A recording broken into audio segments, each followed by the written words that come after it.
Okay then. Hi everyone, and welcome to the first ever live cast on the Pride and Prejudice read along channel. Was briefly joined by my friend who was not going to do any reading but sit and watch and maybe popping in and out of the background. So I hope you enjoy this and any bloopers that I usually edit out. So this is chapter 5 of Pride and Prejudice by Jane Austen. Within a short walk of Longbourn lived a family with whom the Bennets were particularly intimate. Sir William Lucas had been formerly in trade in Meryton, where he had made a tolerable fortune, and risen to the honour of knighthood by an address to the king during his mayoralty.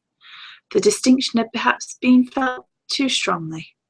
It had given him a disgust to his business, and to his residence in a small market town, and, in quitting them both, he had removed with his family to a house about a mile from Meryton, denominated from that period Lucas Lodge, where he could think with pleasure of his own importance, and, unshackled by business, occupy himself solely in being civil to all the world. For, though elated by his rank, it did not render him supercilious. On the contrary, he was all attention to everybody. By nature inoffensive, friendly, and obliging, his presentation at St. James's had made him courteous. Lady Lucas was a very good kind of woman, not too clever to be a valuable neighbour to Miss Bennet. They had several children, the eldest of them, a sensible, intelligent young woman, about 27, was Elizabeth's intimate friend. That the Miss Lucases and the Miss Bennets should meet to talk over a ball was absolutely necessary, and the morning after the assembly brought the former to Longbourn to hear and to communicate. "You began the evening well, Charlotte," said Mrs. Bennet with a civil self-command to Miss Lucas. "You were Mr. Bingley's first choice." "Yes, but he seemed to like his second better." "Oh, you mean Jane, I suppose, because he danced with her twice." "To be sure, that did seem as if he admired her. Indeed, I rather believe he did. I heard something about it, but I hardly know what. Something about Mr. Robinson." "Perhaps you mean what I overheard between him and Mr. Robinson. Did I not mention it to you? Mr. Robinson's asking him how he liked our Meryton assemblies, and whether he did not think there were a great many pretty women in the room, and which he thought the prettiest, and his answering immediately to the last question, 'Oh, the oldest Miss Bennet, beyond a doubt. There cannot be two opinions on that point.'" "Upon my word, that is very decided indeed.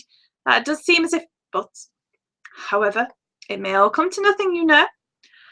"My overhearings were more to the purpose than yours, Eliza," said Charlotte. "Mr. Darcy is not so well worth listening to as his friend, is he? Poor Eliza, to be only just tolerable. I beg you would not put it into Lizzie's head to be vexed by his ill treatment, for he is such a disagreeable man, that it would be quite a misfortune to be liked by him. Mrs. Long told me last night that he sat close to her for half an hour without once opening his lips." "Are you quite sure, Ma? Is there not a little mistake?" said Jane. "I certainly saw Mr. Darcy speaking to her." "Aye, because she asked him at last how he liked Netherfield, and he could not help answering her. But she said he seemed quite angry at being spoke to."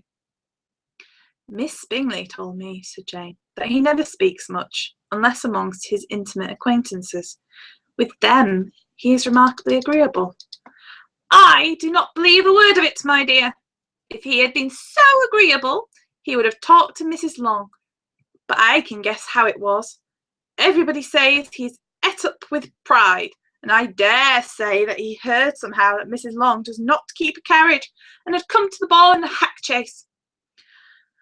"I do not mind him not talking to Mrs. Long," said Miss Lucas, "but I wish he had danced with Eliza." "Another time, Lizzie," said her mother. "I would not dance with him if I were you." "I believe, ma'am, that I may safely promise you never to dance with him."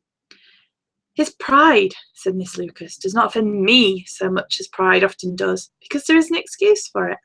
One cannot wonder that so very a fine young man, with family, fortune, everything in his favour, should think highly of himself. If I may so express it, he has a right to be proud. That is very true, replied Elizabeth, and I could easily forgive his pride if he had not mortified mine. Pride, observed Mary, who piqued herself upon the solidity of her reflections, is a very common failing, I believe. By all that I have ever read, I am convinced that it is very common indeed, that human nature is particularly prone to it, and that there are very few of us who do not cherish a feeling of self-complacency on the score of some quality or other, real or imaginary. Vanity and pride are different things, though the words are often used synonymously. A person may be proud without being vain. Pride relates more to our opinion of ourselves, vanity to what we would have others think of us. If I were as rich as Mr. Darcy, cried the young Lucas, who had come with his sisters, I should not care how proud I was. I would keep a pack of foxhounds and drink a bottle of wine a day.